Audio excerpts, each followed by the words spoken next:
Last year, the Hawks suffered from what Pat Riley describes as the disease of more. After a trip to the conference finals with such a young team, everyone expected more touches, more shots, more minutes, but there just wasn't enough to go around. And with Trae Young reverting back to a more ball dominant version of himself, that left even less touches to go around. So they had a disappointing year. There's really no two ways about it. They struggled to get it together during the regular season. And then in the playoffs, despite taking a game off of the Heat, they were pretty soundly beaten in that series. So it was clear that some serious changes needed to be made. And during the Hawks offseason, I laid out two paths for them.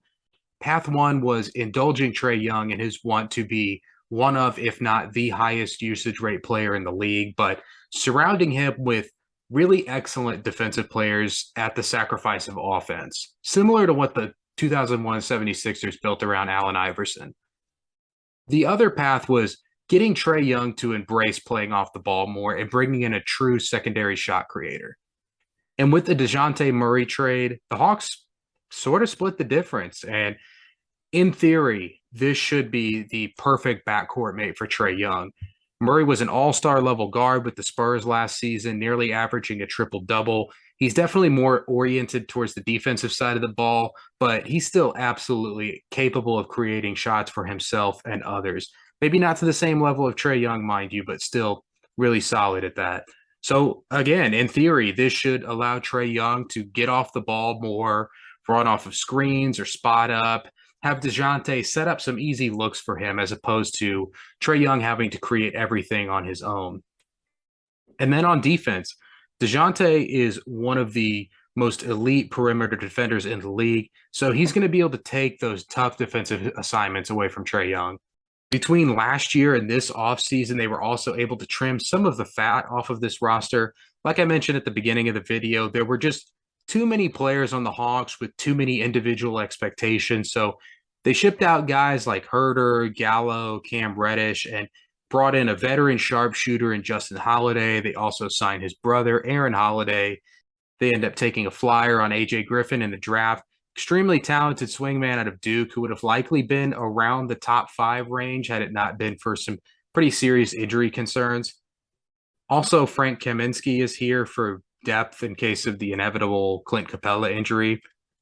And I did like some of the guys that the Hawks lost this offseason, but anytime you bring in fresh blood, it's a chance to reset expectations in terms of playing time and minutes. So I expect the chemistry to be much better this year. So having said all of that, I would say take the over on 45 and a half wins. This team undoubtedly has the talent to pull that off. And despite a somewhat nightmarish year last season, they still pulled out 43 wins. So with probable improved chemistry and adding an all-star caliber player, can they win 3 more games this year? Yeah, that seems fairly reasonable. I do still have some pretty big concerns and reservations for this year's Hawks team. And at the top of my list has to be the fit between Trae Young and Dejounte Murray. I chose my words earlier very carefully because, in theory, this should work. But Trae Young has played an incredibly ball dominant style going back to his days at Oklahoma and likely well before that. So is he going to be able to adjust to playing off the ball more? Maybe. I'm choosing to give him the benefit of the doubt, but it's crucial that he does because he has a skill set that can be used off the ball. Dejounte is an awesome basketball player, no question, but he's really just an okay shooter. So if his destiny on this team is to stand and watch Trae Young or just space the floor, this isn't going to work. And obviously, I'm not suggesting that the team hands over the keys to the offense to Dejounte Murray entirely or even primarily, but he's still going to need the ball a fair amount of the time to be effective. Next up on the list here is John Collins. Again, another guy with a skill set, at least on paper, that is really ideal for what the Hawks need. A versatile defender who can switch, and offensively, a guy who can cut off the ball and space the floor. It makes a lot of sense, but he's made no secret over the past few years that he's pretty unhappy here with his role in Atlanta. And combine that with the team trying to trade him at every opportunity, this could be a testy situation.